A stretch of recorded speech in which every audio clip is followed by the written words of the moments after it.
नमस्कार, आप देख रहे हैं वी न्यूज और मैं हूं उपेंद्र यादव। आज की सबसे बड़ी राजनीतिक बहस के केंद्र में एक बार फिर प्रधानमंत्री नरेंद्र मोदी जी हैं। लेकिन इस बार देश में नहीं बल्कि विदेश में, जहां प्रधानमंत्री मोदी 5 देशों की 8 दिन की सबसे लंबी राजनीतिक दौरे पर हैं, वहीं विपक्षी पार्टी कांग्रेस ने उन पर गंभीर आरोप लगाए हैं। कांग्रेस का कहना है कि पीएम मोदी राष्ट्रीय मुद्दों से बचने के लिए विदेश की उड़ानें भर रहे हैं।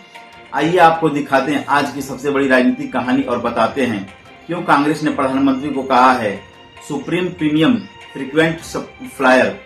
कांग्रेस पार्टी के वरिष्ठ नेता और संचार महासचिव जयराम रमेश ने मंगलवार को सोशल मीडिया एक्स पर एक पोस्ट साझा की। इस पोस्ट में उन्होंने प्रधानमंत्री मोदी को 5 देशों की यात्रा को लेकर कटाक्ष करते हुए उन्हें सुप्रीम फ्रीक्वेंट फ्लायर पीएम करार दिया है। उन्होंने लिखा, जब हालात मुश्किल हो जाते हैं तो स्वयंभू दबंग बाहर निकल जाते हैं। साफ है, निशाना साधना प्रधानमंत्री पर है। प्रधानमंत्री नरेंद्र मोदी इस समय 5 देशों की यात्रा पर हैं, जिसमें पहला पड़ाव है अफ्रीकी देश घाना। इसके बाद वे ब्राजील, साउथ अफ्रीका, त्रिनिदाद और टोगो भी जाएंगे। इस यात्रा के दौरान वे ब्रिक्स समिट में भी भाग लेंगे। कहा जा रहा है कि यह मोदी का पिछले 10 वर्षों में सबसे लंबा विदेशी यात्रा है। लेकिन कांग्रेस कहती है यह विदेश नीति नहीं, बच निकलने की नीति है। जयराम रमेश ने इस दौरे का टाइमिंग पर सवाल उठाते हुए 4 प्रमुख मुद्दों को गिनाया, जिनमें कांग्रेस का आरोप है कि पीएम मोदी ने चुप्पी साध रखी है। आइए एक एक करके समझते हैं। जयराम रमेश ने कहा, मणिपुर में हिंसा और अव्यवस्था फैली हुई है।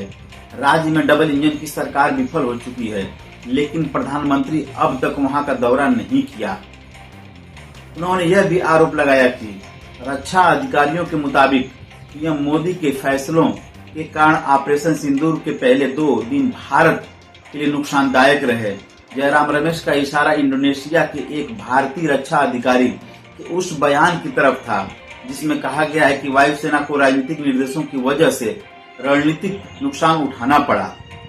पूर्व अमेरिकी राष्ट्रपति डोनाल्ड ट्रंप ने बार बार दावा किया कि भारत और पाकिस्तान के बीच संघर्ष विराम उन्हीं की मध्यस्थता से हुआ। जयराम रमेश का सवाल है, प्रधानमंत्री मोदी इस पर चुप क्यों हैं?